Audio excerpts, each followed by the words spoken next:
Welcome back, you guys. This is the Art School Graduate. Today, my guest is a designer, educator, and author whose work explores the intersections of culture, identity, and design.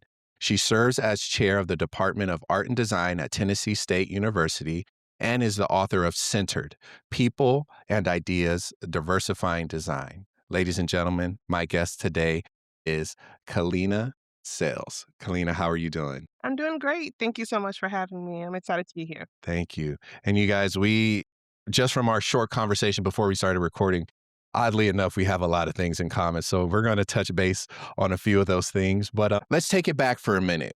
What first pulled you towards art and design? Like growing up in Nashville, did you always imagine, hey, this is for me. This is where I'm going to start? The art part, yes. Design part. So I grew up like a lot of folks, like drawing, a lot of designer folks. Like I grew up drawing and sort of always said, I'll be an artist one day. I want to be an artist. So drawing and the fine arts were certainly my like first passion. And it wasn't until high school that I took a class called commercial art. And what does this even mean? And it was the first sort of introduction into this world that, art can live in different sort of space with different tools, different outcomes. And so I was curious about what commercial art meant. But I think somewhere around my sophomore, junior year of college, as an art major, I started to think, well, what am I going to really do here? Like, will I pursue sort of the studio art, path? But that scared me. And I wasn't sure if I was as passionate about it as maybe some of my peers at the time. And I actually came across, I think it was like Essence or Ebony magazine, and I was flipping through the pages and I saw um like the listing of the folks that worked on the magazine, and I saw the title art director.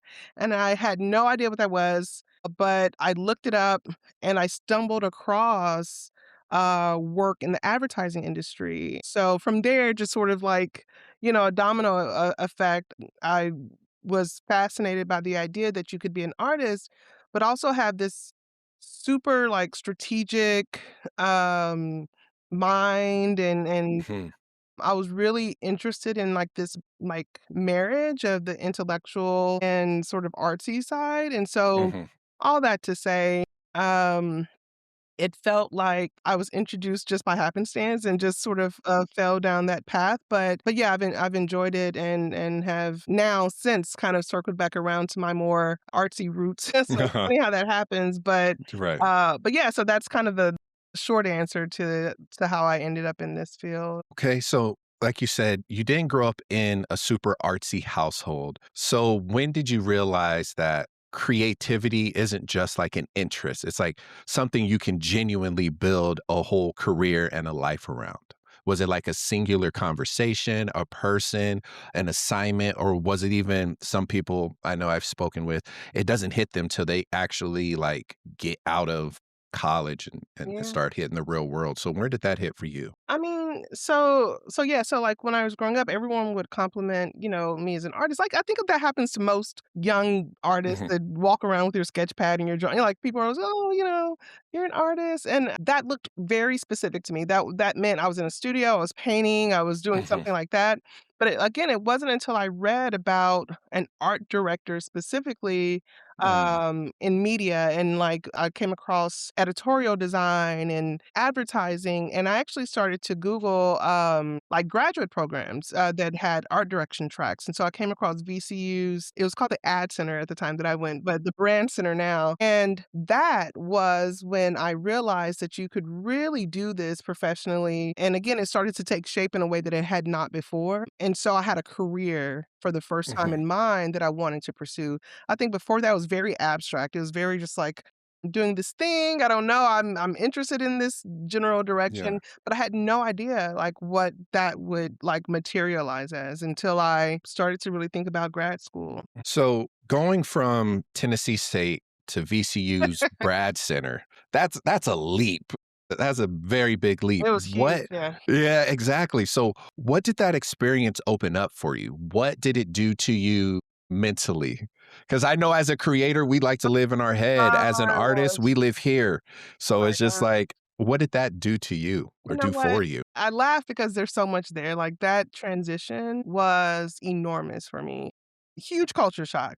So I grew up predominantly Black neighborhoods, predominantly Black schools growing up. My parents were in the Army, so I did move around a little bit, but generally, we were situated in Black areas, and then going to an HBCU, so now, again, I'm in predominantly Black environments. So when I went to VCU, it was really my first time where I was experiencing the world, as a I guess, a true minority, and I did not know how to adjust. I was really self-conscious. I felt very unsure of myself. I was naturally reserved and sort of shy or used to be shy and kind of reserved and quiet. Really, that combination of my nature plus feeling Yeah. like an outsider made me really sort of shrink down, I would say, and VC is an amazing program. I mean, they an incredibly strong program, but I will say that I was not offering my full self, my full ideas, contributions to group projects because I was just sort of like, what do I say here? Who are these people? What are Right. they talking about? The conversations were just like very, very different than anything I had been around. So a lot of it was like, I would say it was 2 years of, like, me observing the world differently. Like, this is what people do when they go to dinner parties, or this is how people introduce themselves, and it was weird because I just felt like I was just taking in this completely different culture for the first time, and so that is what I remember most about that experience is just feeling unsure of myself and trying my best to sort of fit in, but in hindsight, I wish I would have done it very differently. Mhm. If I had the that I have now, I would have handled it differently, and I would advise other students to do it very differently, but at the time, I was just sort of trying to fit in, I think. Right, right. Yeah. So, yeah. We have a very similar story for my graduate, I did the same thing. Mm, Like, I applied, I went to see the, senior thesis shows, and I went and sat outside on the bench, and I was like, I have no business being here. yeah. I said that. I literally said that, and then it wasn't until one of the professors came out, he was like, "How you feeling?" I said, "I have no idea what I'm doing here." Mm, Like, I said that to him because it's like, when you're looking at certain backgrounds and it's nothing you've ever seen or experienced, you feel, 1, that imposter syndrome, 2, you're like, "Am I even good enough?" But it's just sometimes having that conversation or having that belief or even talking to someone that sees your potential or even knows your capabilities, it kinda gives you that little boost of like, "Okay, let's do it." And I'm the same way. I'm the same way. After I got through with it, I was like, "It wasn't even all man, what? I almost missed the opportunity because I was scared." but, it's so funny because I think that, depending on what that experience is like, again, I think people can be very nice and, like, very, like, welcoming, but they don't know what you need, right? And so it's like they didn't know what I needed to hear or how to include me more. So they were navigating their own experiences. So, yeah, I don't know. It was a really, interesting period of growth is Right. what I would say. Yeah. So I'm curious, what did, like, that grad level schooling teach you about, like, thinking, Mm. problem solving, creative rigor that still stays with you today? Yeah, I would say I learned how to think strategically and conceptually when I went to VCU's program. In undergrad, again, a lot of it was I'm so grateful for my like undergrad experience. I'm grateful because I learned a lot about basic principles of like visual communication. I feel like I became a better fine artist and I learned about black artists and even African design or African art history because of my professors at the HBCU. So, like, that was, like, a core foundation that carries with me to this day, but in grad school, I was challenged to think conceptually on a level that I had not before, and I had to think about audiences and how to communicate an idea to different people, and so I had to learn humor in a different way. That's something that has, been with me, like, Hmm. irony and, like, sarcasm sounds different to different people, and Mhm. so I had to almost learn, like, the advertising humor and, like, yeah, like, quirky personality humor and that sort of thing, and so it broadened, I Mhm. think the way that I understand how to communicate, And I love that program for that. The one thing that stuck with me for my MFA was the idea of play. Mhm, Keeping play in your work, keeping play, because I did a MFA, so mine was fine art, but mhm, that essence of keeping play in your work where it's like happy accidents, it's not a bad thing. It's an experiment that was gonna happen. Or even creating from like a subconscious thought of like, what do I really see? Or what do I really mhm, want to communicate? mhm. So that essence of play, because in my head, I'm thinking, play? Like, what are you talking about? But it's like it's almost like the study of, like, how children play, like, what do? They just go for it. They grab, they stack, they put together, they, "Oh, okay." They try something, they don't get mad that it didn't look the way they thought, they just keep going. So, that for me is how I've kinda the one thing I've kept with, like, my practice is the essence of play, and not to be afraid of mistakes. So, did you feel where did you go to grad school? Azusa Pacific out here in Okay. California, yeah. Yeah, 'cause I think about how different, like, graduate programs, free up people to feel that Mhm. way, and, I think some programs are better at it than others, in encouraging that. I'm gonna be thinking about that a little.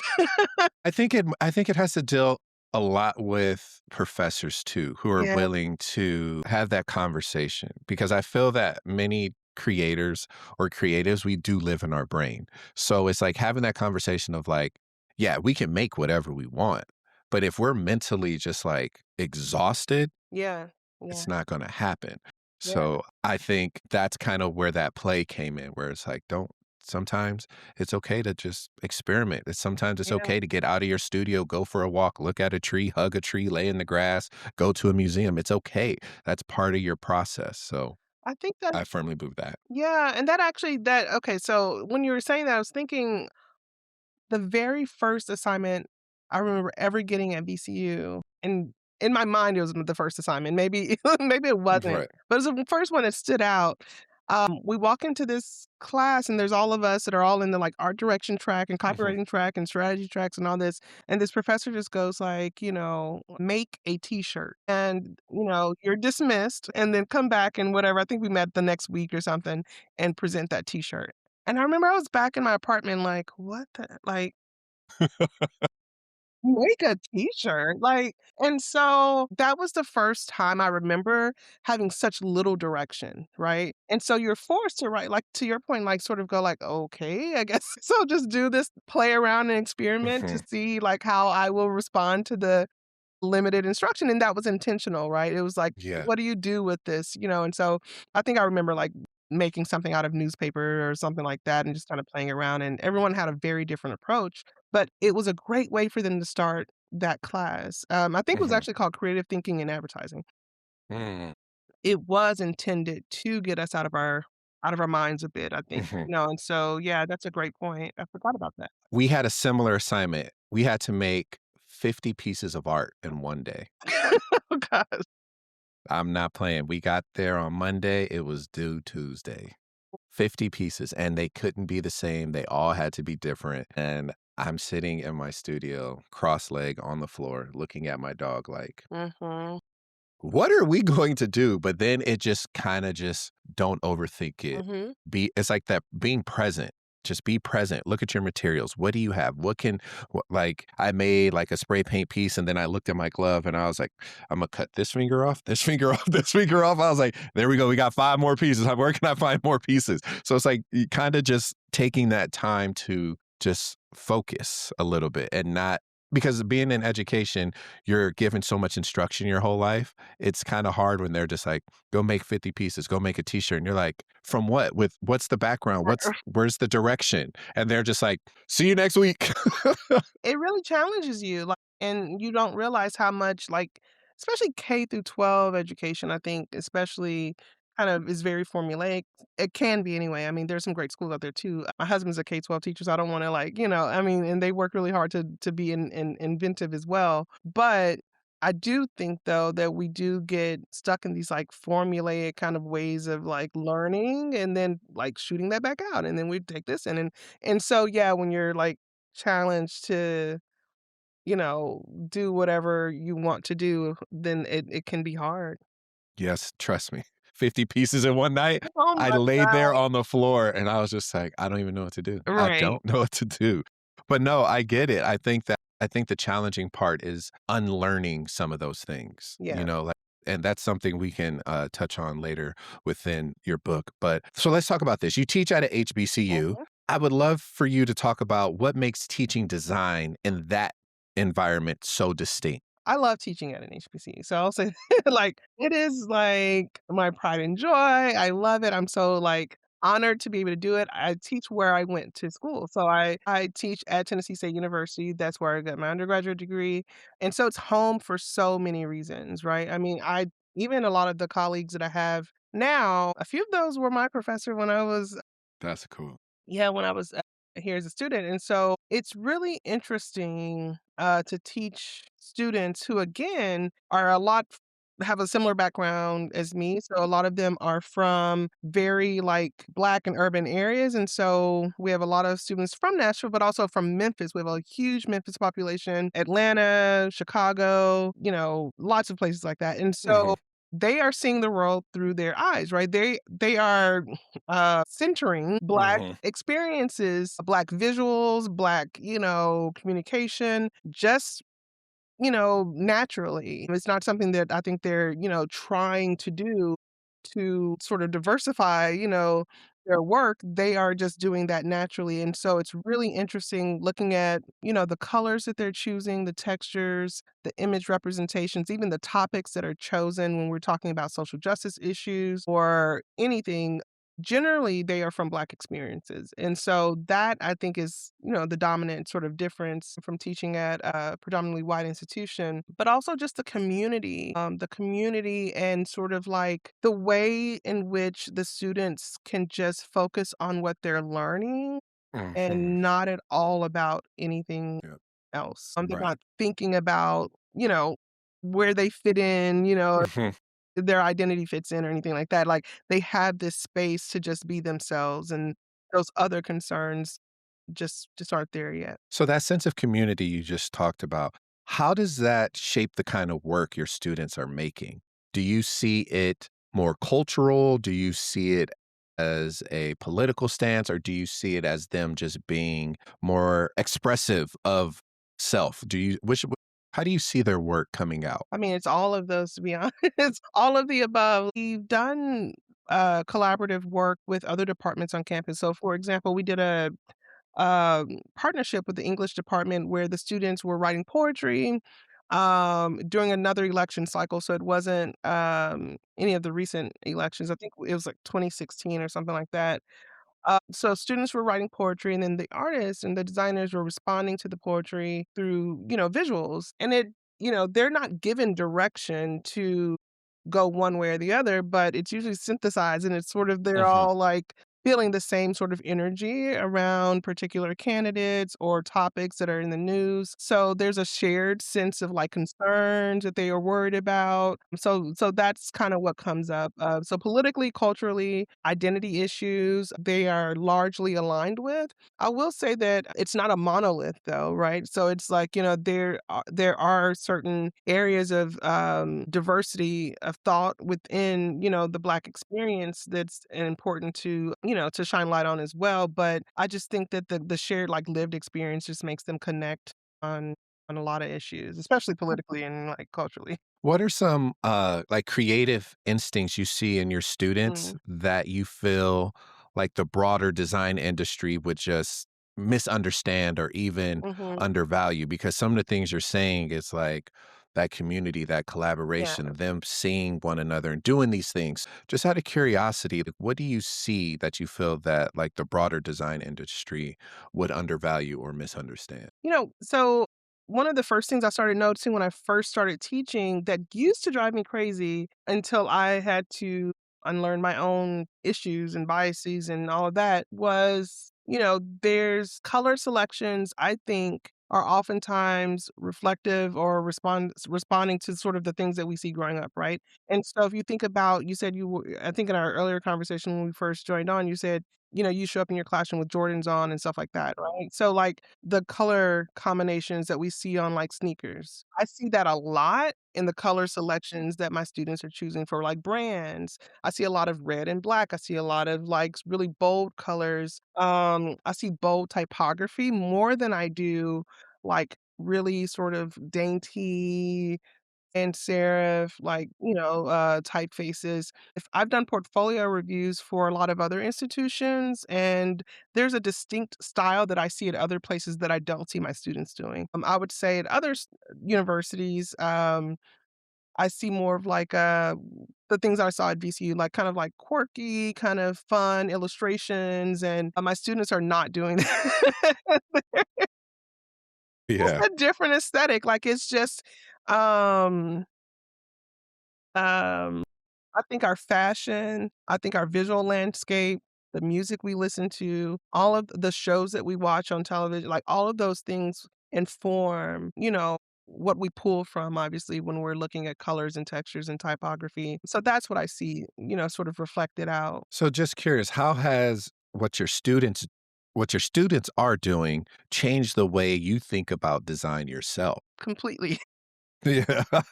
Yeah, so I figured. yeah, when I first started teaching, I was fresh out of grad school. Well, kinda sorta. I was fresh out of a couple of years out from grad school. So I had been working at an ad agency for a couple of years, and my thoughts then were just like, "I know how to get you into the industry, right? And it needs to look like this, right? And it needs to be modernist and clean and, like, very, like, Swiss, and all of the things that Bauhaus and all that. Bauhaus Mhm, and, yeah.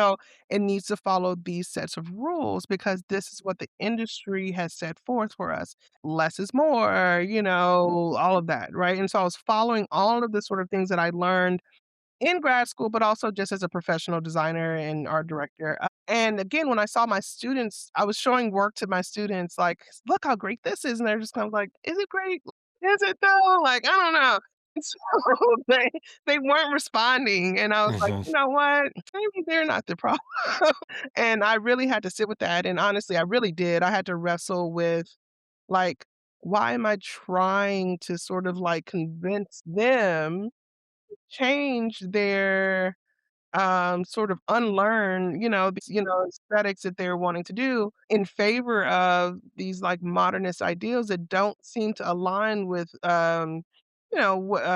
their visual interests, and so Mm, I really sat with that and thought about it, and it led me down my entire, like, writing career at this point, which is all about really investigating where do we get our aesthetic preferences from? Where do we develop those from? How does that show up in our work? How can that inform the ways that we evaluate work? And, thinking about things like aesthetics and value systems and design and knowledge systems and all of those things. And yeah. students have set the foundation for Mhm. my critique of design education. So in this aspect of helping them understand visual identity and their own visual language, Mhm. how are you helping students like honor Mm. all that they're doing, but also prepare them to navigate an industry that may not just understand it? Yeah. So that's hard, right? I mean, that's the big challenge. As much as possible, I try to make sure that I'm transparent with students. So I'll say like, this is what these are current industry standards. This is sort of what most folks are going to be looking for. But I want to encourage you to not fall for sort of the lie, though, that that's the only thing that can be deemed as like well designed or beautiful, right? And so if you do something that's different, you have to be able to explain, right? Is it strategically sound? Does it still work for the audience in which you're, doing it for? It still has to communicate, right? It still has to be um follow some sort of like logic, aesthetic logic and make sense. But it does not have to be grounded in Swiss or kind of traditional modernist like design principles. And that's really the biggest difference is that there's freedom to explore Mhm. different sort of cultural, aesthetic norms and introduce it into your work. So layers and textures and iconography and things like that. So I'm curious about this too. Being in that space and in that environment, what happened when you finally realized that like aesthetics and visual language, its preference is not random, but it's definitely shaped by environment, culture, and lived experiences. So what happened when you finally realized it and then when you brought it into the classroom? Well, personally, and I guess professionally, that's where I saw the most growth, from myself. I started reflecting on these observations and writing. I wasn't writing for a particular, like, purpose or audience. I was just sort of like, Mhm, "What am I seeing that's happening? What am I noticing?" And I just started to, like, really, really write this down. And then there was a call for a conference. An AIGA did a conference in, like, 2018 or 19 or something like that, uh, and they did a call for proposals about culture and, like, how does culture, like, show up in the or something like that. And so I submitted the thing I had been writing about, and it got selected and I went out and presented, but I didn't realize until then that people wanted to know more about that, and that was the first time that it opened my eyes that people were eager to hear about the experience that I was having in the classroom, the experience that my students were having. So professionally and personally, I saw a lot of growth when I was transparent and open about those observations. In terms of in the classroom, it's changing over the years. I would say that it's still a little bit of a struggle because the industry is still set up to expect mhm, portfolios to look a certain way. And so I think if anything, there's less tension between what I'm teaching about and what the students are receiving. mhm, I think I'm a better educator because I'm mhm, not trying to quiet their voices. I'm not trying to sort of like, make all of the designers into these little micro, like modernist right, designers. And so there's more freedom, or at least I hope that there's more freedom, mhm, that the students feel. But I don't know. I feel like I should interview like some of my former students to see, yeah, what their takeaway is. I will say we do interview presentations, like thesis presentations, and sometimes we'll ask students, like, who are your influences and like what are some things that and I've been really proud that, they're not just listing, the same old folks now. They're right. saying, you know, Afrocobra or this person or da da da, and all of these the things that we're talking about in the classroom really are landing and they're remembering them as reference points. And, if I think that's some form of a success. Yeah. So how do your students handle critiques? Because, critique inside an educational arena is extremely different from design criticism critique. How are you preparing them for that? Because we both know not everybody's gonna like your Oh stuff. my Not gosh. everybody's gonna cheer you. You may not get enough likes on your Instagram or wherever you post it. Yeah. How do you prepare them? We just had a critique. Oh, I teach this semester, I'm doing an advanced graphic design class, and what I like to do is we have, like, micro critiques throughout, projects, but when they're doing a formal presentation, I'll bring in a couple of folks or, as outsiders so that they can know it's not just me that's saying me, these things, yeah, right? Like, sometimes you really do need to hear it from, like, industry folks or folks that are operating in a different space so that they can understand that the goal really is to help you to communicate better with your work and that it's not just like a personal, like, kind of yeah, attempt to, micromanage your work. right. But students can take I think it takes a while to understand the purpose of their educational experience. Like for some students, like it's like they have to realize like I'm here so that I can learn how to do XYZ better, right? Mhm. And I think some students have a hard time thinking of design the same way that we think of studio art, right? Which is like it's all about just like full blown self expression, because if you think that, then it's hard to hear Yeah. another point of view, So, it just whenever that clicks for the student, whenever they're really, really ready to advance their work, I think that they receive the critiques well. And then until then, Mhm. it can be a challenge. It's interesting that you mentioned a little bit ago, about how you go visit other schools to do Mhm. like portfolio reviews and things like that. So let me ask you this. Do you think design schools sometimes unintentionally teach students to disconnect from their culture in order to be seen as a professional? Because you have your students where you're telling them, "Hey, you're not wrong. Let's just clean it. Let's Mhm. clean it up. Let's polish it." But then you go to other places where you're like, "My kids are doing this." So Mhm. so do you think design schools are unintentionally doing it, or do you think it's a very intentional thing based off of how I was taught, how you were taught, how they're still stressing some of these design, I wanna say, godfathers to us. Yeah, I mean, I think it depends on, like, the faculty at the programs, and, like, I've seen a ton of growth and change over the past, like, 5 years, 5 to Mhm, 7 years with regard to faculty at PWIs, mhm, HBCUs, and so forth, really, really wanting students to feel like they can embrace their culture mhm. and, like, find a way to have that inform their work. When I made the comment about the things that that I'm seeing in other portfolios that my students aren't doing, to me, that's not really a knock on the other program. That's more of, the students at those other programs come from very different backgrounds than the Right, students at, like, my program, right? And so, right. the type choices and the sort of illustration styles and all of that, they're just gonna naturally look very, very different, like, based Mhm, on, like, where they're from. I don't know, I mean, I think I've seen it moving in the right direction, I'll say, like, in okay. terms of folks wanting to try to push their students, particularly, like, if I'm invited in, and maybe it's just because the type of work that I Yep, do, if someone yeah. is inviting me in.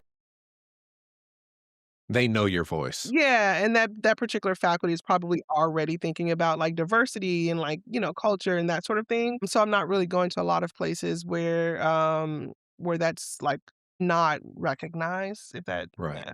Yeah, yeah. So what does it look like when a student realizes their cultural perspective isn't a liability, but actually like a creative advantage? Oh my gosh, I think the work gets so much more interesting. I have battles with my students all the time because I'm just like, "I think this doesn't have to be as boring." Right. I'm just like, you're doing design, like, this is Yes. fine. Yeah. It's a package design, it's a logo, Yeah.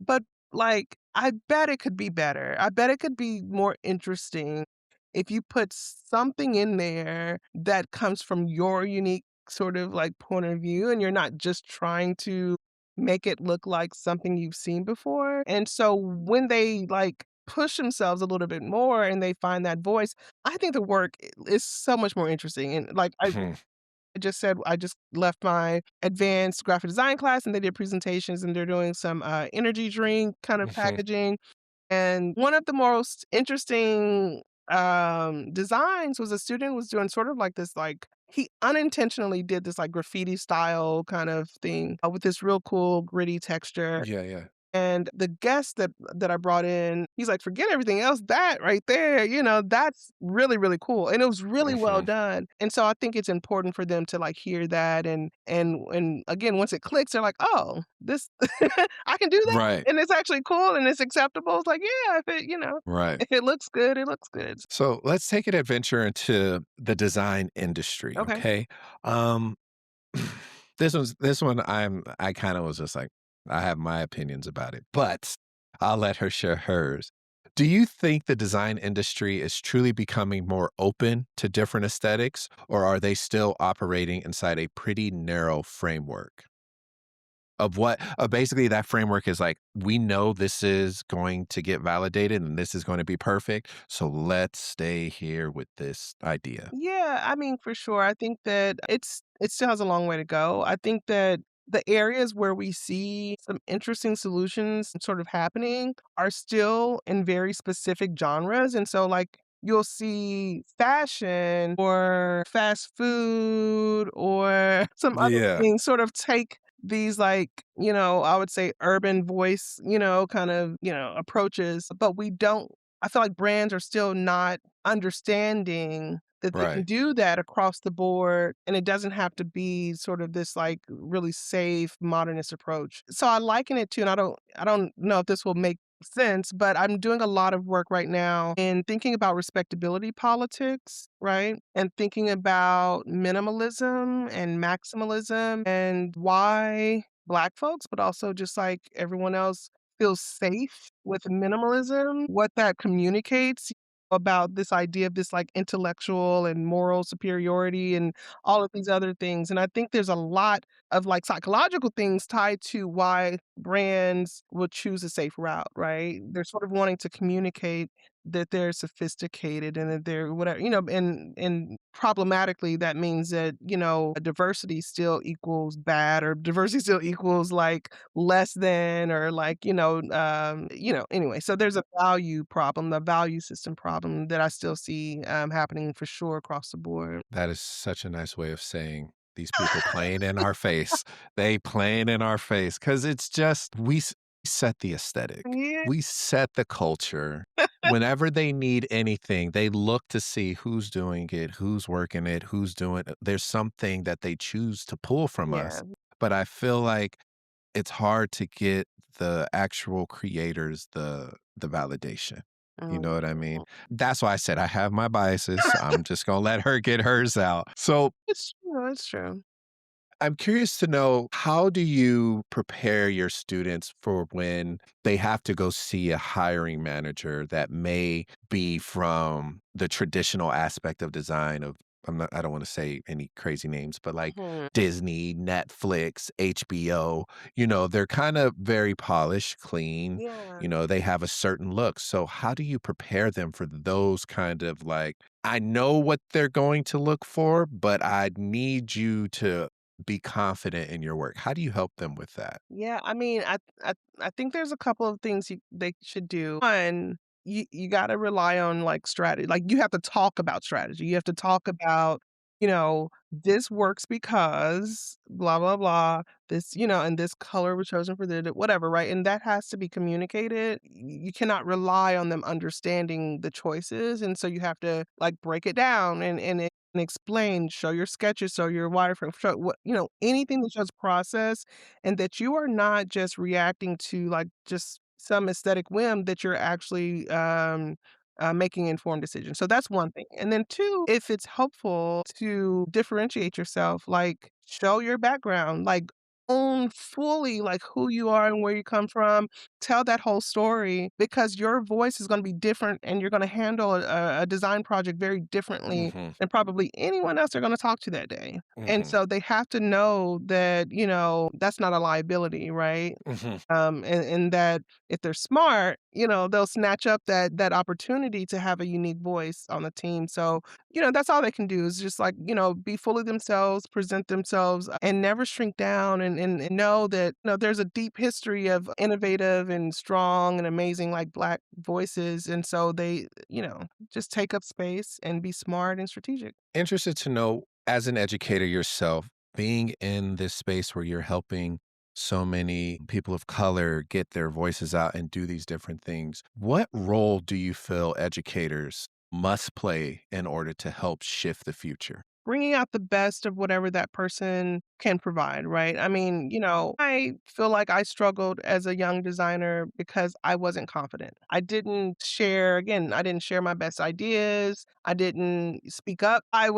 Even my work, my portfolio, if I look back at my portfolios from grad school, there's some decent stuff in there, right? I was showing some signs of some promise, but it was extraordinarily safe. Like I was trying my best to just blend in, right? And I didn't want anyone to flip the page and see that I'm a Black woman designer. And I hate that. Like, I hate Yeah, that now, right? Like, it's so if I can pull out what's inside of that designer, that unique take on, yeah, a branding project or packaging or UX design, whatever, that very unique, specific thing that they have inside of them, yeah.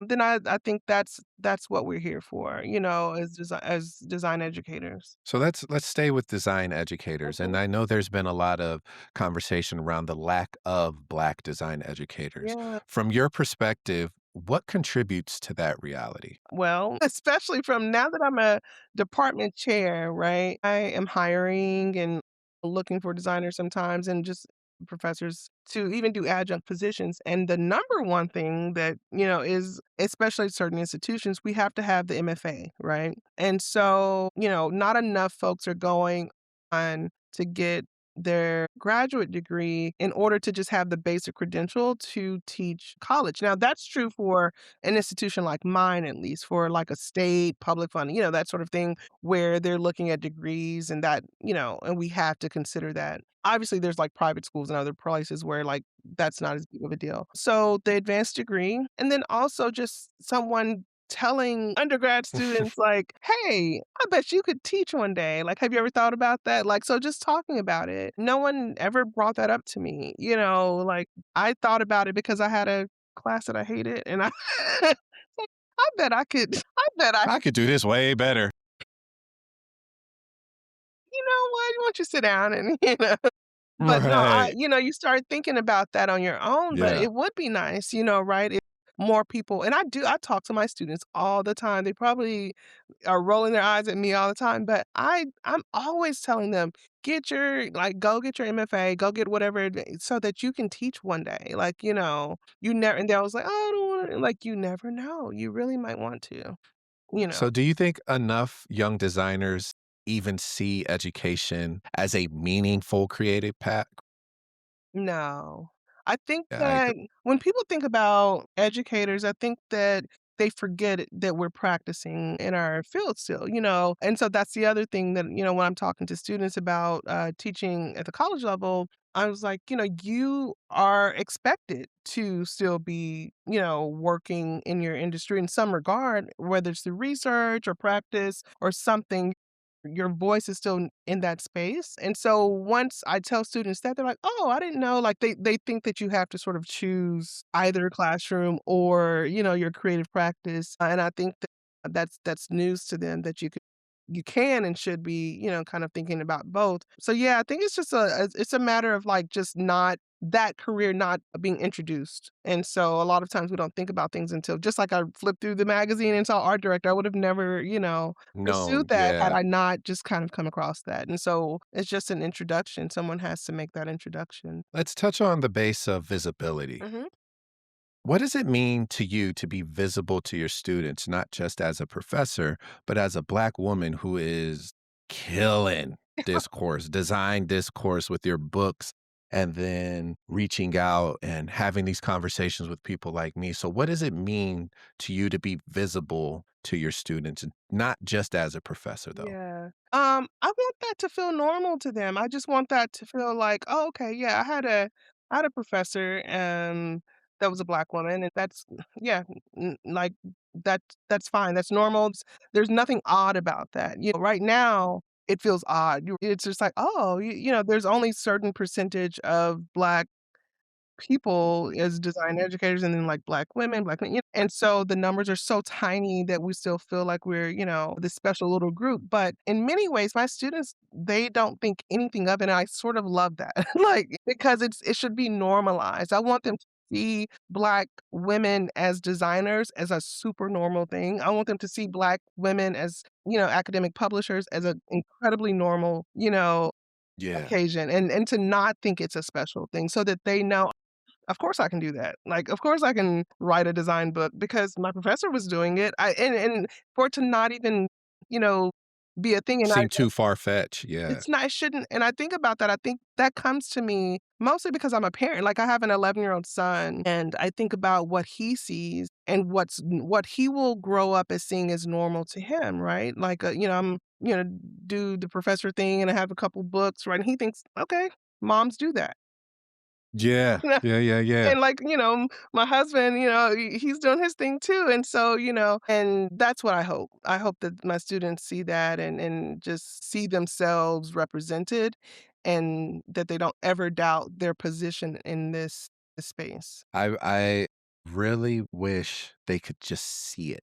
Mm. Like, we see it because I think we yearned for it. So the positions we're in, we were like, no one represented us in these spaces. So Yeah. I'm going to do that. So that, like what we were talking about before we started recording, is just like taking these art classes, taking these design classes, and you're just looking around like, all right, we're gonna do this today. Okay. Yeah. So let's take a little bit of time and talk about your book. This is what drove me to connect to you. Your book, Centered: People and Ideas Diversifying Design. It challenges the way design history has traditionally been told.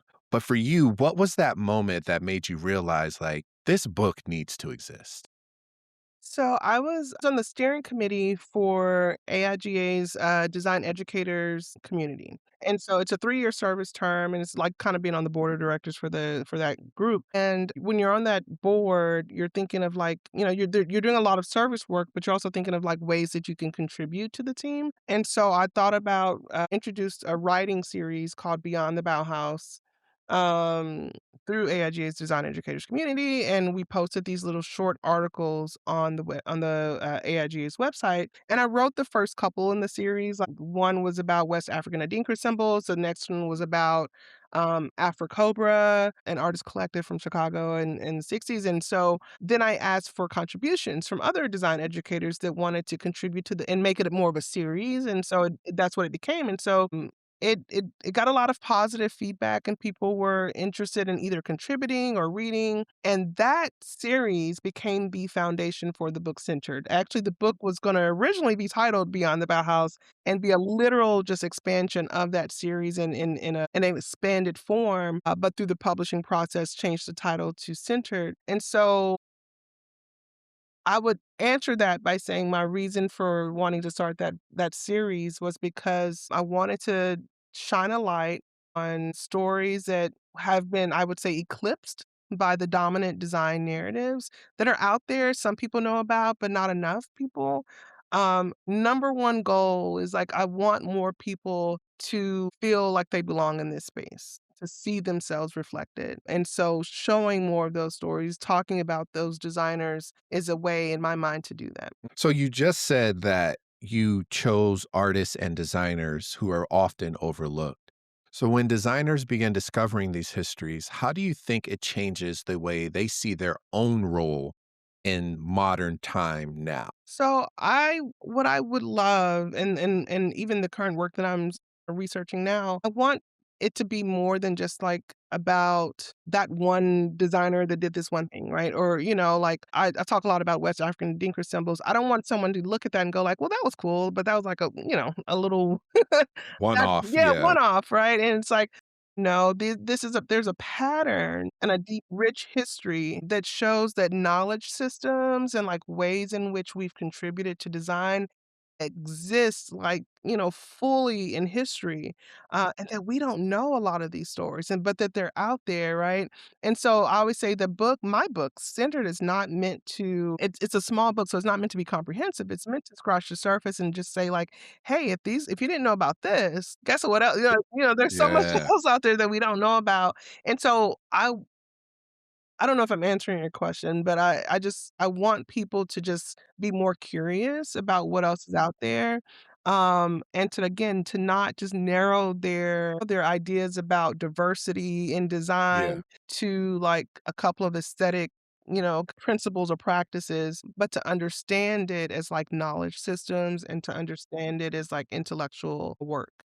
Now, with you being in both worlds as a designer and an educator, what responsibility falls on design schools to help reshape how design history and theory Mhm, is often taught? How do you think, better yet, let me ask you this, in your perfect world, mhm. how should the next generation receive this information? Well, I think we have to introduce new curriculum. We do have to revisit our curriculum for sure. So, as much as I always think that like more folks are latching on, right, and folks are just like embracing the idea of like diversity initiatives and that sort of thing in design education, I'm still surprised sometimes that folks still are teaching from some very traditional textbooks and things. And so I would say we need to scrap a lot of the like old traditional texts that we've been teaching from, or at least offer multiple texts, right? Multiple voices. So that's one thing. I introduced a new class in my department called Cultural Perspectives in Design History.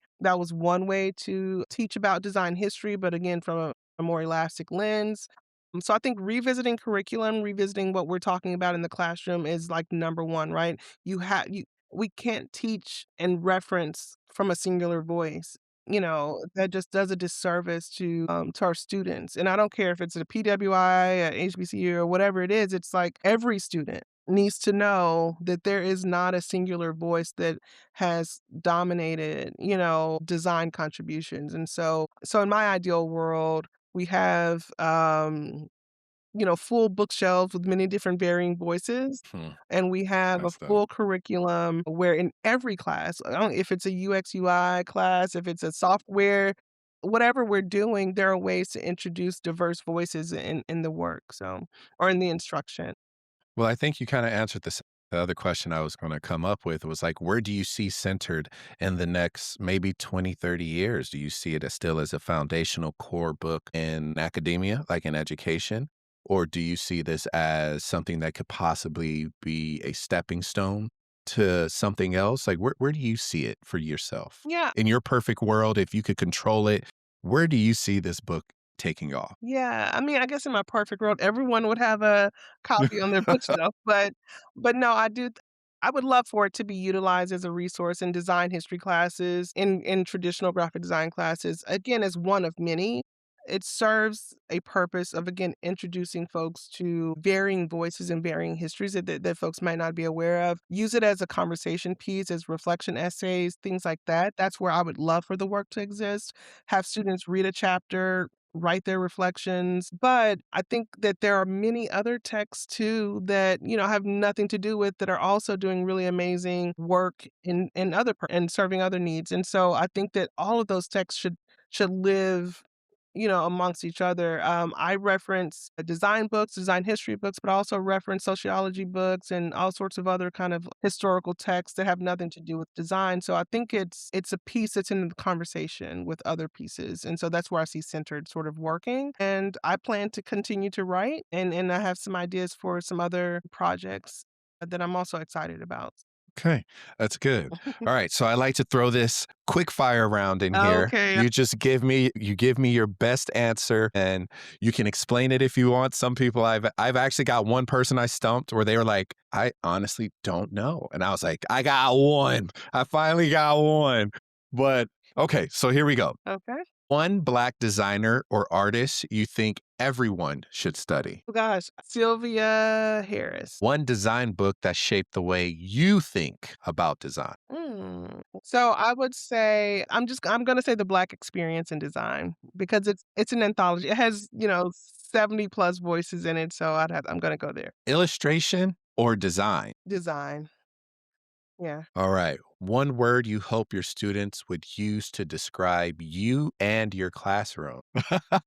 Well, that's a good one. Okay, I'll make it easy. You can use two different words because you got one for your classroom and one for you. So, how would they describe you in one word and how would they describe your classroom? Oh my gosh, I'm gonna ask my students this at the end of the semester so they don't feel any Yeah. pressure. But gosh, I don't know. I think welcoming. That sounds like, I don't know. That sounds very surface level. I will explain. I will sort of expound there a little bit. I want the students to know they can come and talk to me, Hmm. and that we can really engage, and I'm listening to whatever it is that they, sort of are experiencing. I want them to feel heard. And so that's I don't know one word that comes to mind for that, but yeah. I'm gonna think Okay. about that though a little bit more. Yeah. Okay. So in this as we are coming towards the end of our wonderful conversation, I want to take some time out to talk about like let's reflect a little bit. Your motivation, is it rooted in changing the field, supporting students, or making sure people feel seen? Definitely the latter. And so when I think about that a lot actually because when I go and do like a conference presentation or I go if someone, invites me to do something like this or I'm showing up to talk about the work that I'm doing, I get nervous and I'm just like, oh, and it used to be Yeah. really, really bad nerves. And so I'd have to pray about it and go like, okay, well, if I'm here, if I'm gonna fight through these nerves to do this, then what is it that I want people to take from this, right? What is the Hmm. the purpose of my work, And from what I feel so far, I want people to feel seen. Mm, I want them to know that they legitimately belong in this space. Whatever space they want to be in, they belong mhm, there.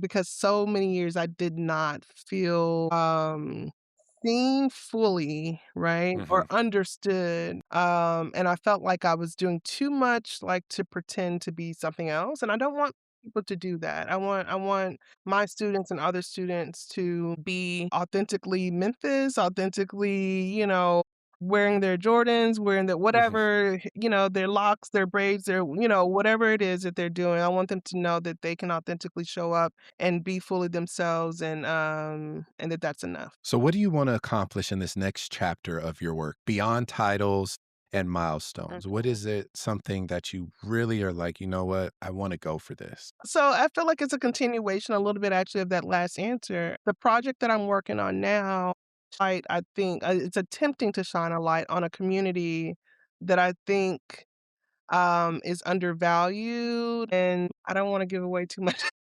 Okay. Okay. That's it. But That's it. yeah, it's Stop. Stop. That's weird. done. That's done. Okay. Yeah, it's a little bit of a continuation of that. Yeah. Okay. Last question. What kind of legacy do you hope your work leaves in design education? I hope that it helps to shine a light on underrepresented cultures and communities. And that honestly, more transparently, I would say my work is really a silent fight against white supremacy. And that can be a bit provocative to say, but I think that or it shouldn't be. It Right. shouldn't be. But Not now. yeah, it shouldn't be. But Say whatever you want. it's my work fights against the ideas that certain ideas should be elevated above other ideas. I care a lot about Black lived experiences and equity. I care a lot about the, like, racial wealth gap and things like that, and so it's really through design and through, like, a critique of design and design education that I get to really highlight some of those other social and economic kind of disparities and inequities that I really care deeply about. And so when I talk about making people feel seen and be a part of, it's because white supremacist ideas promote the idea that we don't belong, or that we're not good enough. And that gets real deep. There's a lot of like about, stereotypes and controlling images and all sorts of things. And so my work is a way to sort of fight against that. That's what I hope my legacy is. Such a great conversation, you guys. My good friend right here. We just became best friends. She don't even know it yet. But this is just such a full and great conversation. I just want to open the floor to you. Kaleena, where can they find you? What is coming up? What's Yeah. coming down the pipe for you? Well, I'm working on some new writing. I hope to continue to publish. I do have a couple of books in mind that I'd like to get out there at some point, not in the immediate future. They take a little while to work on. So I'm also finishing up my dissertation. Hey, So if you are a praying person, pray for me.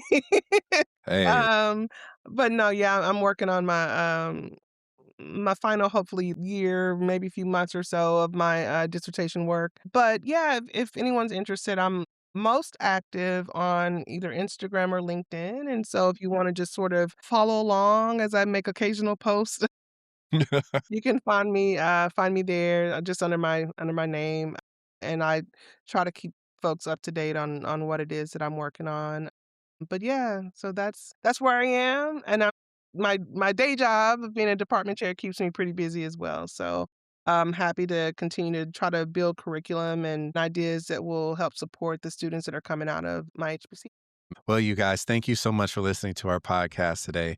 My name is Justin Robinson. I have just awesome, talented, gifted department chair, book writer of all book writers, Kaleena, and this is the Art School Graduate. We'll catch you guys later. Thank Peace. you. Bye.